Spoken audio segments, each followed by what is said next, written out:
Hi అండి. ఈ మధ్య చాలామంది అక్క లక్కోడిని చూపించట్లేదేంటి? లక్కోడిని మిస్ అవుతున్నాం బాగా వీడియోస్‌లో చూపించండి. కనీసం రోజుకొక్క వీడియోలన్నా చూపించండి అని చెప్పి అడుగుతున్నారు. ఈ మధ్య కొంచెం అటు ఇటు తిరగడం వల్ల లక్కోడైతే వీడియోస్‌లో అయితే మిస్ అవుతున్నాడు. ఇక నుంచి కనీసం రోజుకొక వీడియోలో అయినా చూపిస్తాను. ఇంకా ఇది ఈరోజు వీడియోనేనండి. మార్నింగ్ రొటీన్ పనులనమాట. లక్కోడికి లంచ్ బాక్సు, బ్రేక్‌ఫాస్ట్ అన్నీ ప్రిపేర్ చేయాలి కాబట్టి హడావిడిగా ఉప్మా అయితే చేసేస్తున్నాను. ఇడ్లీ పిండి, దోసల పిండి అయితే ఏం లేదు. వర్నోక్ ఉప్మా కావాలంది. నేనైతే కరాచీ నూక ఉప్మా చేశాను వర్నోక్ లేదని చెప్పి. ఇంకా లంచ్ బాక్స్‌లోకి అయితే అరటికాయ మసాలా ఫ్రై అయితే చేశాననమాట. టేస్ట్ చాలా బాగుంటుంది. దీనికి కాంబినేషన్‌గా మజ్జిగ పులుసు గానీ, పప్పుచారు గానీ పెట్టుకుంటే అద్దిరిపోతుంది. నేనైతే ఏం పెట్టలేదు. మా లక్కోడైతే రెడీ అయిపోయింది స్కూల్‌కి. చక్కగా బ్రేక్‌ఫాస్ట్ తినేసి లంచ్ బాక్స్ పట్టుకొని స్కూల్‌కి అయితే వెళ్ళిపోయింది.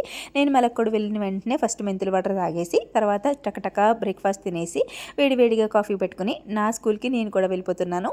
మీరైతే ప్లీజ్ వీడియోని లైక్ చేసి సబ్స్క్రైబ్ చేసుకొని